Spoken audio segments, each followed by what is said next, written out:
¿Qué tal amigos y amigas de este su canal, El Mensaje de la Biblia? Hoy estaremos analizando el capítulo 15 de 1 Corintios, específicamente los versículos que tienen que ver con la resurrección de Jesús. Vi un debate ayer precisamente donde había dos bandos, compuesto cada uno de dos personas, unos defendiendo la idea de que Cristo resucitó en forma invisible y otros diciendo que Cristo resucitó con su cuerpo físico.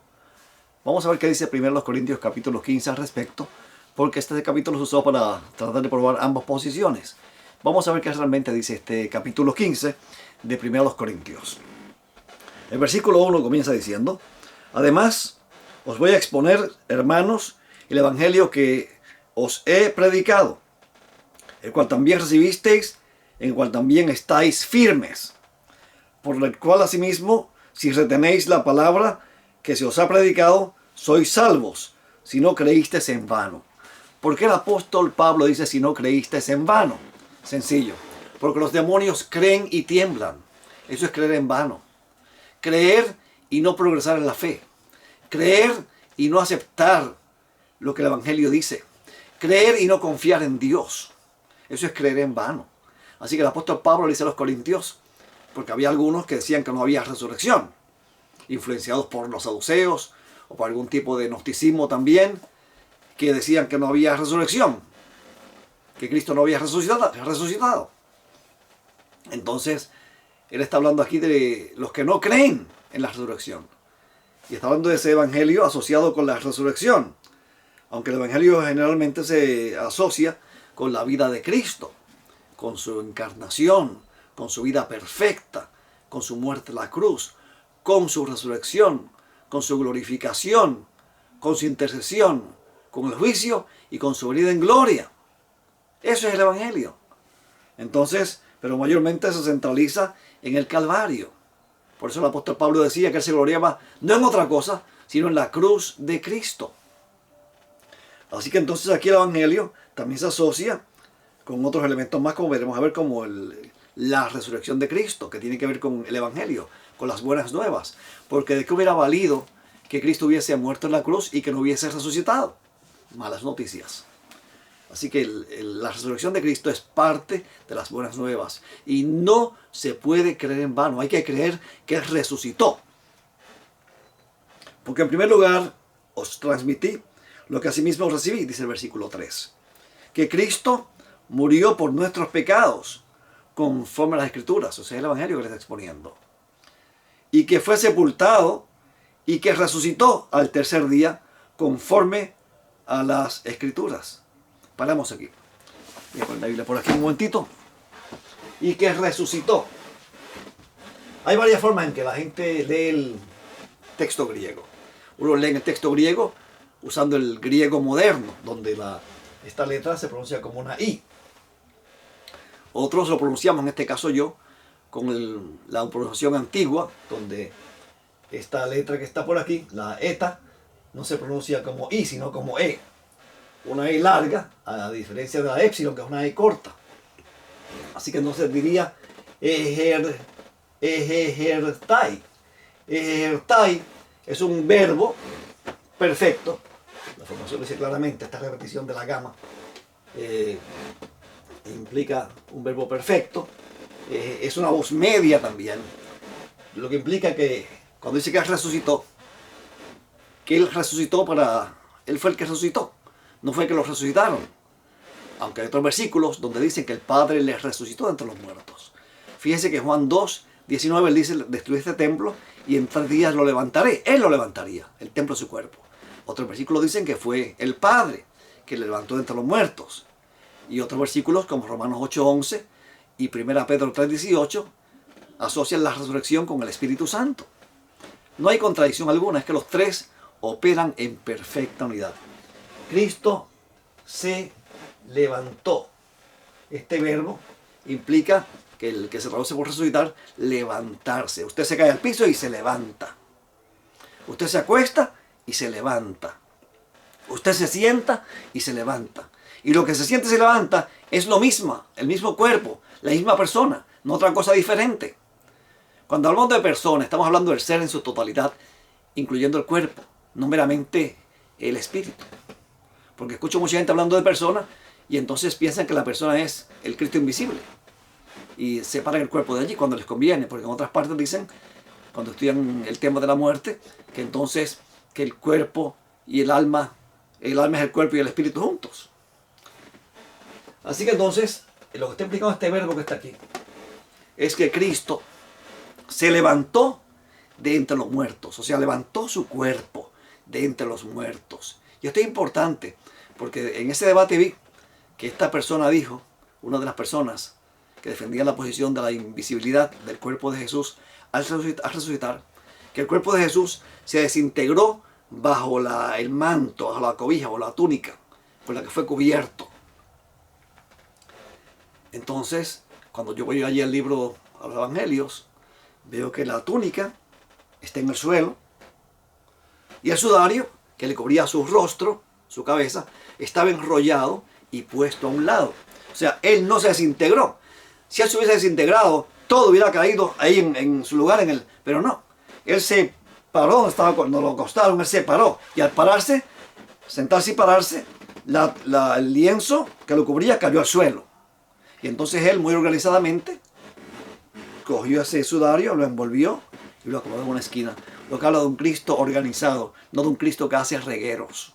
Por lo tanto, esa posición que este amigo arriano planteó de que el cuerpo se desintegró bajo la cubierta, bajo lo que lo cubría, es completamente falsa. Los evangelios establecen clara y llanamente que Jesús, cuando se levantó de la tumba, y la evidencia de eso es que ahí usted tiene en el piso la túnica que le cubría, o sea, el lienzo que le cubría, y entonces enrollado en un lugar allí mismo, donde estaba acostado, el sudario. Clara evidencia de un Cristo que levantó su cuerpo de la tumba, tal y como él lo profetizó en Juan capítulo 2, versículos 19 al 22. ¿Okay? Eso es importante que lo entendamos. Seguimos leyendo. Y que fue sepultado, dice el versículo 4, lo leo otra vez, y que resucitó, o sea, se levantó. Este verbo significa levantarse. Este verbo que se utiliza aquí significa levantarse. Él se levantó. Él se levantó al tercer día, conforme a las Escrituras. Y que se apareció a Cefas y después a los 12. Después se apareció a más de 500 hermanos a la vez, de los cuales la mayoría viven aún, pero algunos ya se durmieron. Esa expresión se durmieron se usa mucho en el Nuevo Testamento para asociarlo con la muerte. Durmieron. El que se duerme se va a levantar. En la Biblia no existen resurrecciones espirituales. No hay ni una sola. No se registra ni una sola. Lázaro salió de la tumba tal y como entró, con su cuerpo. El hijo de la viuda de Naín. El hijo de la viuda de Sarepta. La hija de Jairo. Todos Dorcas. Todos esos que resucitaron con el mismo cuerpo que murieron. No con un cuerpo diferente. ¿Por qué hacer la resurrección de Jesús diferente? Entonces usemos otra palabra que no sea resurrección, que no sea levantarse. ¿Cómo se va a levantar con otro cuerpo si el cuerpo supuestamente se desintegró? Ese cuerpo no puede levantarse. Ese cuerpo fue desintegrado supuestamente por el Padre. ¿Cómo ese cuerpo se va a levantar? Así que entonces la palabra resurrección no se aplicaría en ese caso que estas personas anuncian. Tendrían que inventarse otra palabra que no existe en la Biblia. Seguimos leyendo. Aquí, en este versículo 5, dice que se apareció a Cefas y a los 12. Después se apareció a más de 500 hermanos a la vez. Esta palabra apareció, es la palabra ofte. Ofte viene de oftalmos, de ojo. Y entonces es una palabra que indica que se dejó ver, que fue visto. Esta palabra, ofte, implica en algunos versículos aparecer, no porque estaba invisible y se volvió visible, como quieren hacer ver ellos. No, es que yo, por ejemplo, me aparecí en la casa de mi mamá. Yo me aparecí en la casa de mi tía. Yo me aparecí en el cuarto de mi esposa. Eso no significa que yo era invisible y me aparecí, sino que me hice presente. Pero en este caso, este verbo, ofte, significa dejarse ver. Fue visto en este caso. Significa que fue visto. Esto es un verbo activo, aoristo, mejor dicho. Es un aoristo que implica que fue visto, que fue visto. Entonces, él fue visto por más de 500 personas a la vez, en una ocasión. O sea, un espíritu no se puede ver, lo que implica que era un cuerpo real, un cuerpo físico. Los discípulos no esperaban ver un cuerpo invisible. Ellos, por cierto, no creían que él iba a resucitar. Tan es así que 12 fueron camino de Maús. Otros se encerraron en el aposento alto allí por miedo a los judíos. Y las seguidoras de Jesús iban a ungir el cuerpo de Jesús. Nadie, ni su propia madre, creía que él iba a resucitar. Nadie le creyó. La incredulidad le cegó. Por eso cuando aparece en el aposento alto, ¡un fantasma! ¡Un fantasma! Porque no esperaban que él resucitara. Ellos estaban allí encerrados por miedo a los judíos. Entonces él les dijo, señores, tóquenme, pálpenme, mírenme. Es más, denme algo de comer. Porque un espíritu no tiene carne ni huesos como veis que yo tengo. Si el Padre desintegró el cuerpo de Jesús, ¿cómo es posible que él aparezca con sus heridas en las manos, en el costado, en la frente y en los pies? O sea que el Padre es un cuerpo de los mismos. Duplicó el cuerpo. Eso no hace sentido ninguno. Tomás, cuando le dijeron, vimos a Jesús, porque cuando se aparecieron los 12, Tomás no estaba. Vimos a Jesús. Y Tomás dice, si yo no lo toco, no lo creo. Tengo que ver sus heridas y tocarlas. Si no, no creo que es él. Tomás esperó ver un Cristo físico, un cuerpo físico. Tocar un cuerpo, palpar un cuerpo físico, no un cuerpo invisible, como esta gente enseña. Tamaño error. Pero sigue diciendo más aquí todavía. Y aquí varias cosas importantísimas que muchas veces se pasan por alto y nadie dice nada sobre ello. Y al último que de todos, como un abortivo, se me apareció a mí. Al apóstol Pablo se le apareció camino a Damasco, el Cristo glorificado, ascendido y glorificado, y era tanta la gloria que sus ojos se cegaron. Y dice la Biblia que unas escamas cubrieron sus ojos, y cuando fue a la casa del hombre de Dios, dice que escamas cayeron de sus ojos cuando fue sanado de esa ceguera. Entonces dice, porque yo soy el más pequeño de los apóstoles, que no soy digno de ser llamado apóstol porque perseguí a la iglesia de Dios. Versículo 10. Pero por la gracia de Dios soy lo que soy, y su gracia para conmigo no ha resultado estéril, sino que he trabajado más que todos ellos, pero no yo, sino la gracia de Dios conmigo. Y mira qué interesante esto. Porque o sea que sea yo, o sean ellos, así predicamos y así habéis creído. Pero si se predica que de Cristo, que resucitó de los muertos, como dicen algunos, que entre vosotros, que no hay resurrección de muertos. O sea, Pablo le dice a estos corintios, si se predica que Cristo resucitó de entre los muertos, ¿cómo hay entre vosotros, en vuestra congregación, algunos que enseñan que Cristo no resucitó de entre los muertos? Y esto tiene implicaciones muy serias para el Evangelio y para la iglesia. Por eso él dice, porque si no hay resurrección de muertos, tampoco Cristo resucitó. Los saduceos no creían en la resurrección de los muertos. Y algunos grupos de esa época también decían lo mismo. Y si Cristo no resucitó, vana es entonces vuestra predicación, vana es entonces también vuestra fe. Así que entonces, si no hay resurrección de muertos, tenemos una fe vana, una fe vacía, una fe hueca, porque entonces predicamos resurrección y no hay resurrección. Tamaño error. Y somos hallados falsos testigos de Dios, porque hemos testificado en contra de Dios que resucitó a Cristo, al cual no resucitó, si en verdad los muertos no resucitan. Porque si los muertos no resucitan, tampoco Cristo resucitó. Mira qué implicación tan seria tiene esta negación de los corintios. Y si Cristo no resucitó, repito otra vez, vuestra fe es vana, aún estáis en vuestros pecados. Porque si Cristo no resucitó, entonces Él murió para siempre. Quedó condenado a la muerte. No venció la muerte, así que no hay victoria sobre la muerte para nosotros. Pero dice más todavía aquí. Si solamente en esta vida tenemos puesta nuestra esperanza en Cristo, somos los más dignos de lástima de todos los hombres. ¿Por qué? Porque solamente vivimos esta vida y nos morimos y no hay nada más. ¿De qué nos vale entonces ser cristianos? ¿Para qué somos cristianos si no hay nada más? Ahora bien, Cristo ha resucitado de los muertos, y escucha bien ahora, primicias de los que durmieron es hecho. ¿Qué es las primicias? Cristo. Cristo es primicia de los que durmieron, de los que han muerto. Es el primer fruto. En Israel se cosechaba las primicias. Había una fiesta de primicias que se cosechaba el primer fruto. Eso no significaba que el resto de los frutos no se iban a recoger. Se recogían después. Así que Cristo es la primicia y nosotros somos el resto del fruto que se va a recoger luego. Versículo 21.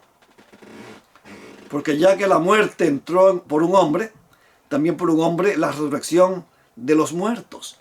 Lo mismo que dice Romanos 5:12, que la muerte entró en el mundo por un hombre. Y también por un hombre dice en Romanos 5, 17, 18 y 19, y por un hombre entró la vida, la justificación de vida. Versículo 23. Porque así como en Adán todos mueren, también en Cristo todos serán vivificados. O sea, todos los que crean en Él. Pero cada uno, escuche, este es el versículo más importante de esta sección. Pero cada uno en su debido orden. Cristo, que es las primicias. Cristo las primicias. Después, los que son de Cristo en su venida. Escuche bien, este versículo es clave. Es importantísimo. Hay un orden de resurrección. Lo voy a leer otra vez. Pero cada uno, versículo 23. Versículo 23. Pero cada uno en su debido orden. Cristo las primicias. Después, los que son de Cristo en su venida. Algunos dicen Cristo y dividen eso en las primicias y después los... No, Señor. Cuando dice Cristo coma las primicias es Cristo mismo. Yo lo estableció claro y llanamente en el versículo 20. Cristo ha resucitado de los muertos, primicias de los que durmieron es hecho. Así que Cristo las primicias resucitó primero. ¿Y los demás cuándo resucitan? ¿O cuándo resucitarán? En su venida. Por lo tanto, nadie está siendo resucitado y yéndose para el cielo antes de tiempo, antes de su segunda venida, porque hay un orden establecido en la palabra de Dios. Y ese orden es que Cristo resucitó primero como primicia, y luego nosotros, los justos, los que le esperemos por la fe y que creemos en Él por la fe y que le seguimos, nosotros entonces, si morimos, somos reservados hasta la segunda venida. Por eso que el apóstol Pablo decía, yo sé que es poderoso para guardar mi depósito para aquel día. Por eso Jesús dijo que los muertos en Cristo, que los muertos resucitarían cuando Él viniera con voz de trompeta con sus ángeles. Por eso en 1 Tesalonicenses 4, 16 y 17, habla de lo mismo. Que cuando Cristo venga, los muertos en Cristo resucitarán primero. Aunque la Biblia también habla de una resurrección parcial que ocurrirá cuando Cristo venga.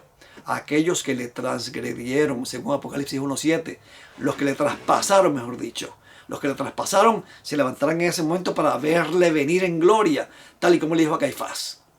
Verás venir al Hijo del Hombre en las nubes del cielo con poder y con gran gloria y con la gloria de su Padre.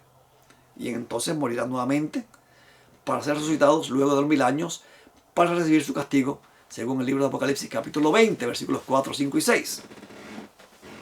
Ahora, seguimos aquí. Y hago énfasis otra vez en este orden de resurrección. ¿Por qué? Porque algunos enseñan que unos se mueren y se van al cielo y están allí intercediendo. Otros enseñan que unos se van al cielo y desde allí gobiernan y asisten a Cristo. Que los 144.000, según se van muriendo, se van para el cielo en espíritu. Y allí están con Cristo asistiendo.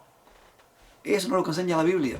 Es más, en Apocalipsis capítulo 7 establece que los 144.000 van a estar vivos cuando Cristo venga. Son sellados antes de que comience el tiempo de angustia. Un sello de protección.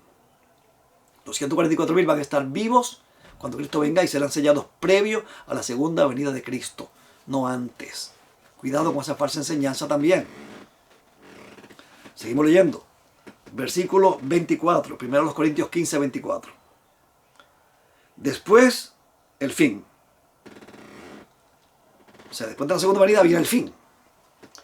Cuando entregue el reino al Dios y Padre, cuando haya suprimido todo principado, toda autoridad y potencia.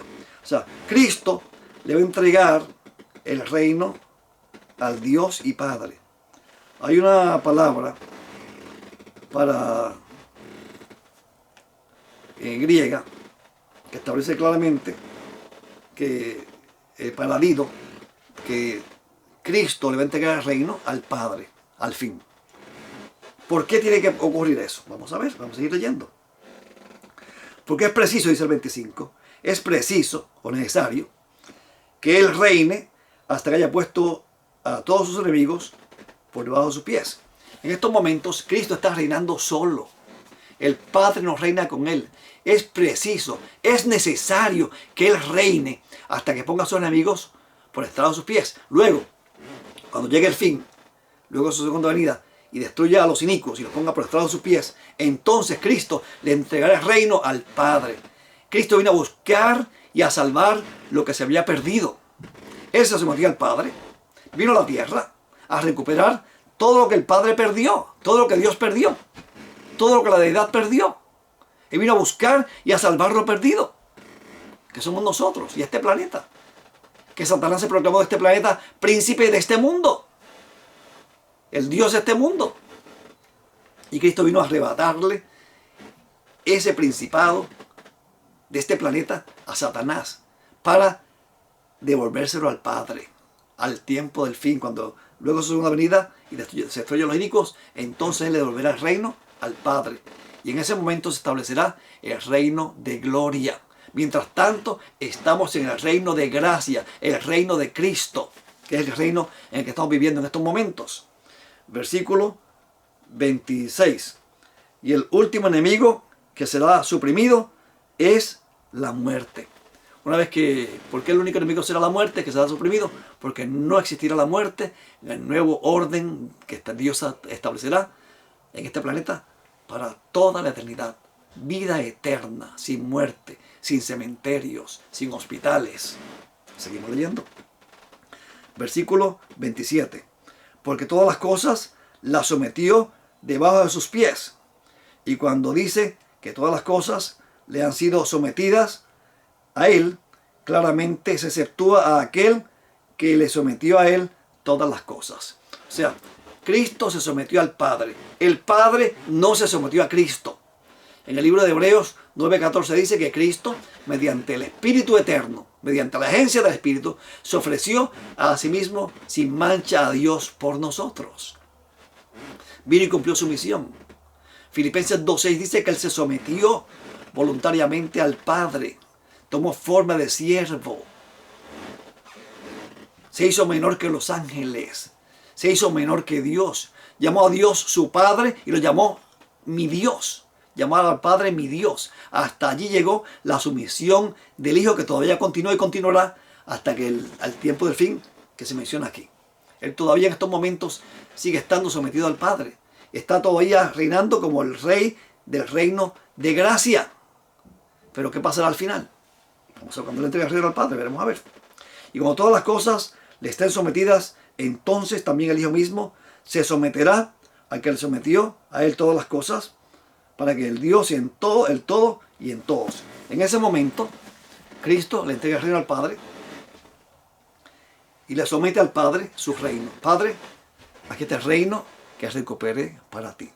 De paraíso perdido a paraíso recobrado. Tenga, Padre, el reino que recuperé para usted. El reino que se perdió. Entonces ya se acaba el reino de gracia. El Hijo somete el reino al Padre. Se somete al Padre. Somete el reino al Padre. No es que el Hijo se someta nuevamente. Ella se sometió para venir a la tierra. No es que se va a someter otra vez. Eso no hace sentido. Es que le somete el reino al Padre. Su reino de gracia. El reino que Él ganó con su sangre lo somete al Padre. Y entonces Dios es el todo y en todos. Y ahí comienza entonces lo que en Apocalipsis capítulo 22 y versículo 3 llama el reino de Dios y del Cordero. Ahora, ¿cómo resucitarán los muertos? ¿Con qué clase de cuerpo vendrán?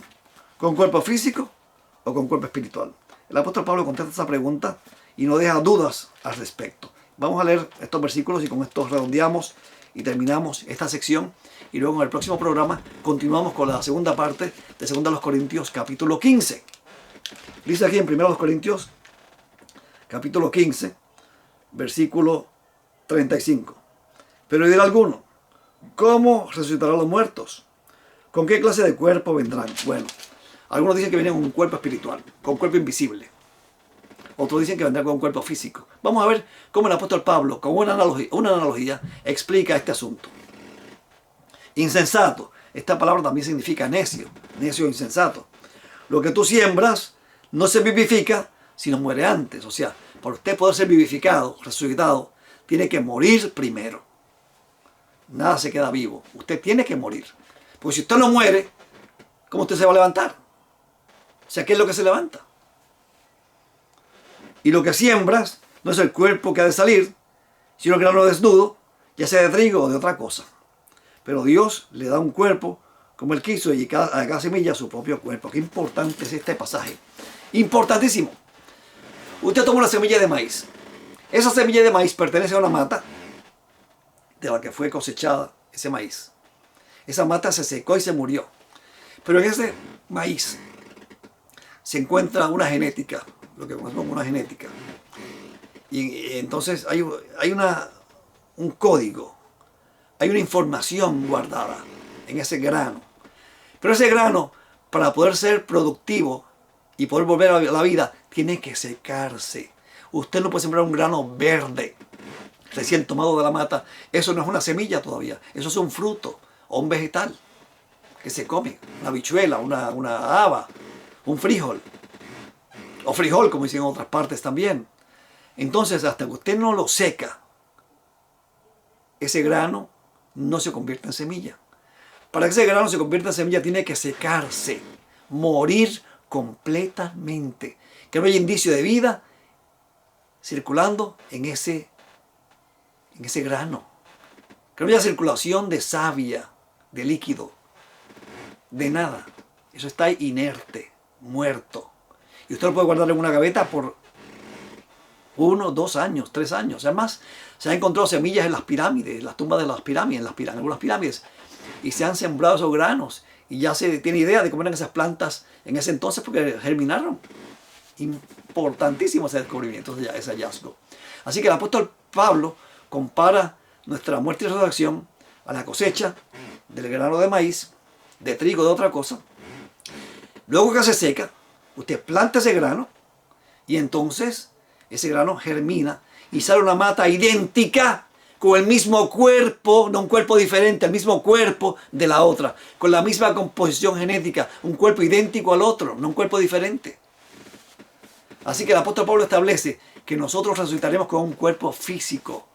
El grano, la mata que se levanta del suelo, es una mata física, no es una mata espiritual. Así que con esta analogía el apóstol Pablo explica que la resurrección, el acto de levantarse entre los muertos, es un levantamiento físico.